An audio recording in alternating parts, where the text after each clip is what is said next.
On reste aux États-Unis et vous l'avez sans doute suivi. Dans 2 jours, ce sera le 20e anniversaire du 11 septembre 2001. Merci Baptiste Boutier, merci Héloïse Chauchois d'être nos invités. Vous publiez chez Dargaud et Topo 11 septembre 2001, le jour où le monde a basculé, un roman graphique qui retrace ce traumatisme mondial et les répercussions qu'il a toujours, 2 décennies plus tard. Pourquoi d'abord avoir voulu raconter ce 11 septembre 2001? Il y a déjà eu beaucoup de publications, je pense évidemment à l'ombre des tours mortes, d'Art Spiegelman.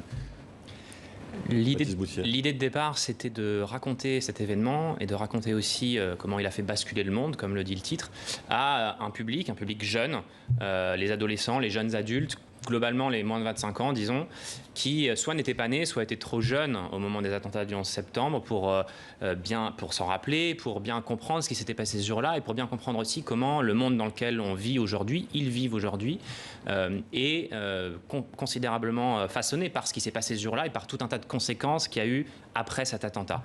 Donc l'idée était de raconter ça, de quelque part leur permettre de comprendre par une bande dessinée, une narration, un récit, des témoignages. Quelque chose de très pédagogique en fait. Très pédagogique et très factuel. Moi je suis journaliste et donc l'idée était vraiment de raconter des choses vraies dans cette bande dessinée pour bien remettre à plat les choses pour des gens qui peut-être ne mesurent pas exactement bien ce qui s'est passé ce jour-là. Vous vous souvenez de votre propre 11 septembre? Bien sûr, moi j'étais en 3e, je rentrais du collège et j'ai... Le même âge donc que la Voilà, exactement.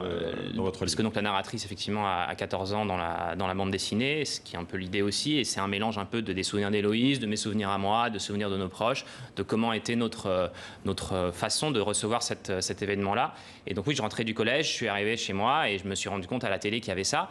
Et c'est quelque chose qui, même c'est intéressant pour les jeunes aujourd'hui aussi, parce que c'est anachronique. Aujourd'hui, on serait en 2 minutes sur nos téléphones, le monde entier s'arrêterait pour regarder en direct les tours brûlés puis il fallait aller trouver une s'écrouler. télévision. Et là, on pouvait ne pas le savoir pendant 2 heures. Il y a des New-Yorkais qui se sont réveillés le matin du 11 septembre et qui ne savaient pas ce qui s'était passé le 11 septembre. Et vous, Héloïse Chauchois, vous vous en souvenez donc? Oui, très bien. Moi, j'avais à peu près le même âge que Baptiste. J'étais un peu plus jeune, j'avais 10 ans. Et ça s'est passé exactement de la même manière. C'est-à-dire que je l'ai appris en rentrant de l'école avec mon père qui se trouvait devant la télé et qui regardait les images en boucle, qui étaient des images qui, à l'époque, paraissaient surréalistes parce qu'on a l'impression que c'était un film. En fait, j'avais jamais vu des images...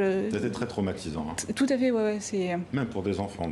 Notamment parce qu'en plus, j'ai l'impression que pour les gens de nos âges, c'était la première fois qu'on nous autorisait aussi à rester devant des images comme ça, puisque c'était pas un film, c'était la réalité. Des images terribles. Et d'ailleurs, vous rappelez, et vous le dessinez, il y a aussi tous ces gens qui ont sauté des tours avant qu'elles s'effondrent. C'est aussi assez traumatisant pour des enfants. Oui, après, c'est assez paradoxal la violence du 11 septembre. Alors évidemment, la scène des gens qui sautent est extrêmement violente. Mais quand on regarde même les images qui défilent, alors évidemment en plus c'est en BD, donc ça met une distance par rapport aux images réelles, mais même quand on regarde des images du 11 septembre, c'est éminemment violent. C'est des avions qui vont dans des tours qui s'écroulent, il y a 3000 morts. Et en même temps, c'est pas une violence qui est hyper sanguillonnante, immédiate, qui donne envie de détourner le regard, quoi. Il y a quelque chose de presque d'esthétique aussi dans ces tours en flammes. Enfin, c'est très paradoxal comme... En même temps, dans votre dessin, Héloïse Chauchois, il y a quelque chose d'assez étouffant, d'angoissant aussi quand on est dans les tours avec justement ceux qui y travaillent, qui ne savent pas vraiment ce qu'ils doivent faire, monter, descendre, ils ne savent pas que ça va s'effondrer, les pompiers pareil.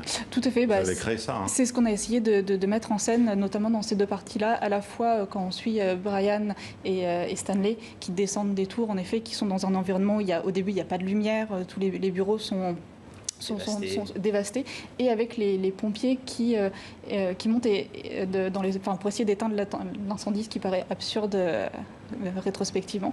Et c'est dans ces parties-là que la bande dessinée, qui est un outil formidable, a été aussi utile, parce qu'on a pu permettre de mettre en scène cette oppression. Là, comme vous voyez, il n'y a plus d'espace entre les cases, un cadrage très serré, avec des personnages qui... Exactement. Comment vous avez fait pour le mettre en place au scénario et au dessin, justement? Quelle a été votre documentation? Vous avez lu des témoignages, vous avez revu aussi des reportages de l'époque?